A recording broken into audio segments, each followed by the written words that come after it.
minti ɗo ɓe hañaani jottugol ay ngeli wondema sa'i oɗo sa'i waludu sa'i naada ɗum waɗi en ala e juutinde inchallahu taala ko anditirgol tawde ko wokki waɗiɗiɗe e anditinede subhanahu wa taala tabɗoki on o ɓanginani e wondema handinte gongol nalaki waɗatke fa inna dicra tanfa'u lmuminin Allah waɗe ko wonɗiɓe ɗakkoroɓe woni e balɗe ɗo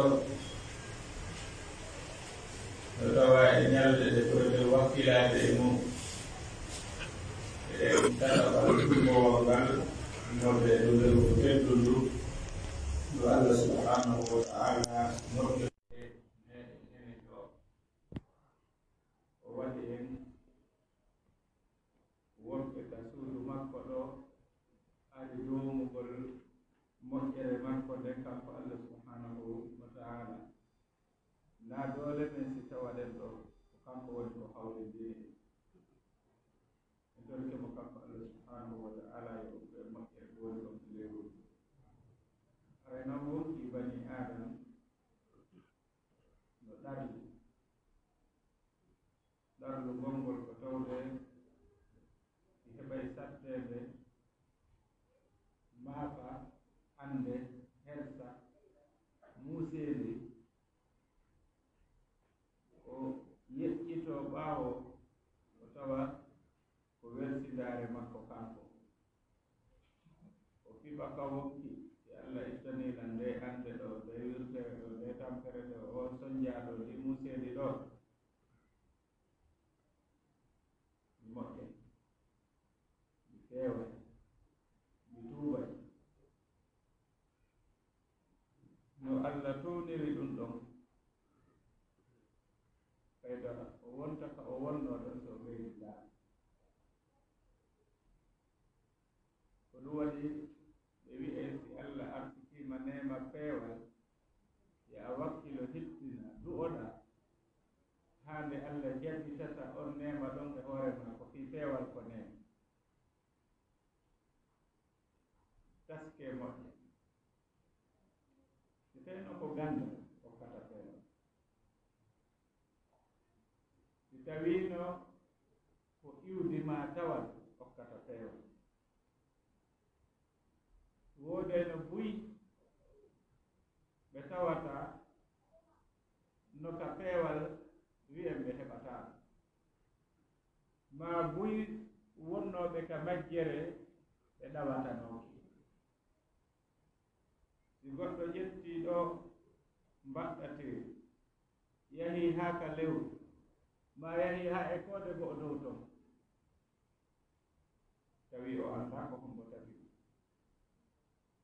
a tawi yummirawo ka ɓurure no gomɗini Allah subhanahu wa taala a anday ko hiɗu ko dokkal ngal Allah o gaskanmo walakin ja'alnahu nuran nahdi bihi man nasha'u min ibadina idan an o jiyaɗo ɗon si a yii hiɗa feewi si a yii hiɗa moƴƴi weltano Allah subhanahu wa taala weltano Allah subhanahu wa taala suɓuɗoma waɗi ka moƴƴuɓe ndaare ka nder deftere Allah on taway jiyaɗo on na kanko sortanto hoore makko ka boni to doga yahka moƴƴi ko Allah wi tumma taaba allahu alayhim liyatubu ko si kanko Allah o yurmamama o yaafike ma heɓa noon no tuubira idan si Allah arsikima peewal ta sortano hoorema yahaka geni wota jalkitumo feewa on ko jarroboye o yani e mum a anda si a jarde gortake sinon mana so a yi neɗɗo mo feewa yo taw hara a yurmine a maafanton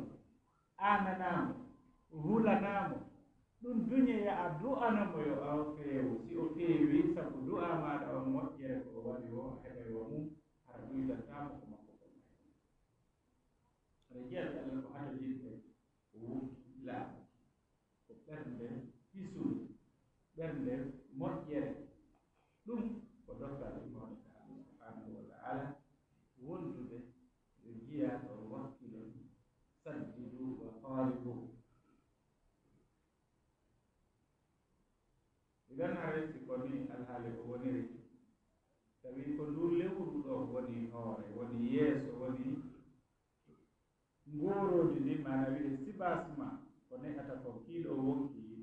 idan mono faala laaɓude ko fewɗo ɗo o ɓeyɗeɗa wakkilaade ndaare yimɓe ɓen no ɓe woniri noon ndaare jikkuuji ɗi ndaare alhaaleji ɗi mo tawi fuu no sans fuu no moƴƴitiri sabu moƴƴere ko woni e mayru ko wakkilo noon ɗo toroɗa allah subhanahu wa ta'ala ɓay ko kanko woni jaabinowo du'aawo ko kanko woni jaɓowoma on ka makko fewndo ka tawata ɗo hoorugol laɓɓinta e bakkatu tawa ɓadagol maɗa allah no newi naafugol ngol laɓɓinta e bakkatu tawa ɓadagol ngol allah no newi ko fewndo ɗo wakkilo toroɗa allah subhanahu wa ta'ala fewten allah toroɗen mo wullen e makko hollen mo hiɗen maapori pewandal hiɗen maapori aljanna makko o miƴite sahabaɓe ridwanullahi alayhim ko yangotono wakkilo tampa fii heɓugol nde moƴƴere ɗo muhammadu sallllahu alayhi wa sallam naafi haa tundaje ɗelle ɓuuti gooto emen wiyata yo goɗɗo naafinirno office o naafiniri noon go tawata gooto ɓaawa makko tawi fo yahi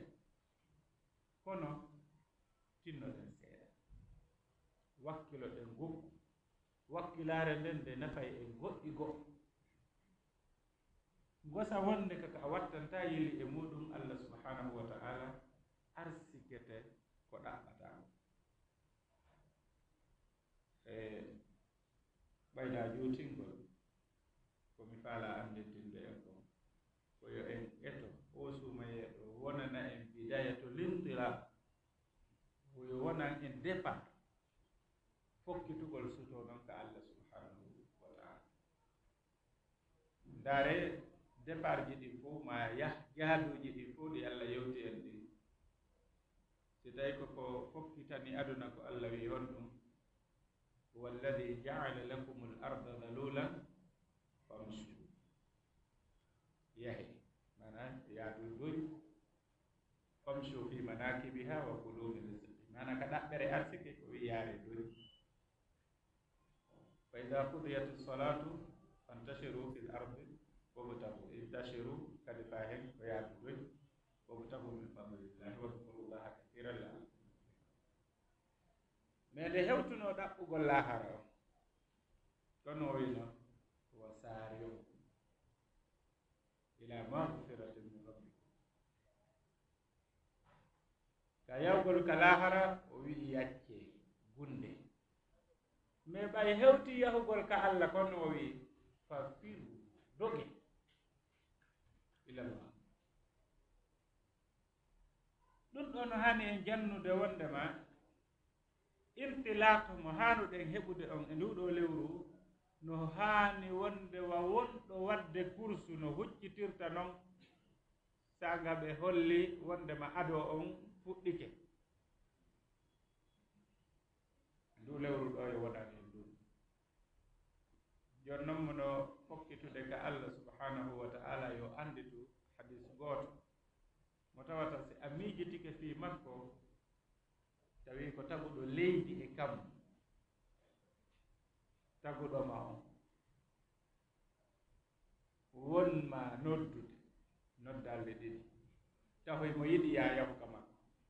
o weltoray si a ruttike a acciti ko boni ko a jokki ko moƴƴi fom o weltoto nelaaɗo waɗi misal ngal wonɗo kawo ladde kaw gurure ka wula kanko e ngelogo makko o jippi huntugol haaju makko gaynugol makko yeƴƴito o yitaade ngelom ñaamete jaram alhaaliji makko ɗe fof oɗo woni o ɗaɓɓiti haa o taƴi yiitugol o waali o habbi mayde nde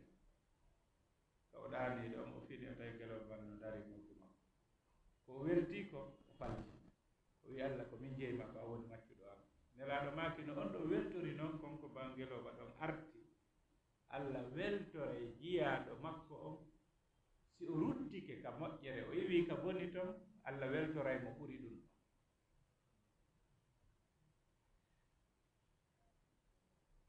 ko sembinta ɗum ɗon hoten ko Allah noddiɗa homɓe o noddi jiyaaɓe makko homɓe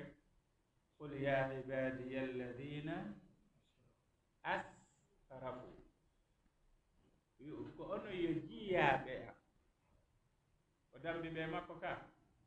o wi ɓe jiyaaɓe ka to o wi wa ibadu rahmani alladina yamsuna fil ardi hana wa ibadi fof ko gootum konngol ngol o gollitiri ngol fii moƴƴuɓɓen to ko ngol o gollitiri fii homɓe alladina asrafu feƴƴintimɓe e waɗugol ko boni mana ko homɓe o noddino jeenooɓe ɓen yarooɓe ɓeere ɓen fiimooɓe ɓen kansooɓe ɓen ñaamooɓe riba ɓen waɗooɓe sirku ɓen waɗooɓe dure yaagal e karama ko yaagal ɓen waɗooɓe bida ɓen ko ɓe o noddi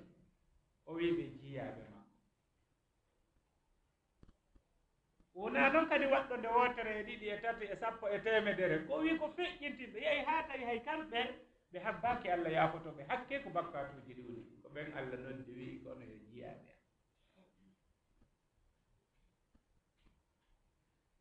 ndun ɗon tun ko teddungal mais ko o watti yeeso ɗon kon ɓuri mawninde tama'u on o wi la taqnatu min rahmatillah taw tajude yurmede Allah inna allaha yagfiru dunuba jamia o tentini inna allah yagfiru dunuba jamia innahu huwa alghafuru rahim wa anibu ila rabbikum wa aslimu lahu jeeɓe Allah so tawi Allah taguɗo leydi e kammo noddi wonɗo on ka baaru beere o wi jiyaaɗo am ar wonɗo on ka motel ma ka hôtel wonɗo jeenude on o wi jiyaaɗo am aru wonɗo on ka bankiji no gollitirde riba o wi jiyaaɗo am aru e hoore mbuuɗu gooto riba no boni bakkatu mum no mawni ɓuri ko goɗɗo jeeni laawi capattati e jeɗɗi si Allah noddi ɓeeɗo o wi jiyaaɓe makko o wi ta on taƴo yurmede makko nde haray ko honto seytane waawete haa taƴine yurmede Allah nden inna min gasi min mbiɗa anndi ko yite mi tagana honto yiiɗa ɗum no wiini Allah noddiima a nootatako idan ko ndu lewru ɗo woni lewru newinanayndu man ndu nootagol noddaandu Allah ɗum subhanahu wa taala yo Allah waɗu en noototooɓe noddaandu Allah yo Allah waɗu en yimɓe laaɓuɓe wonkiiji laaɓuɓe ɓernde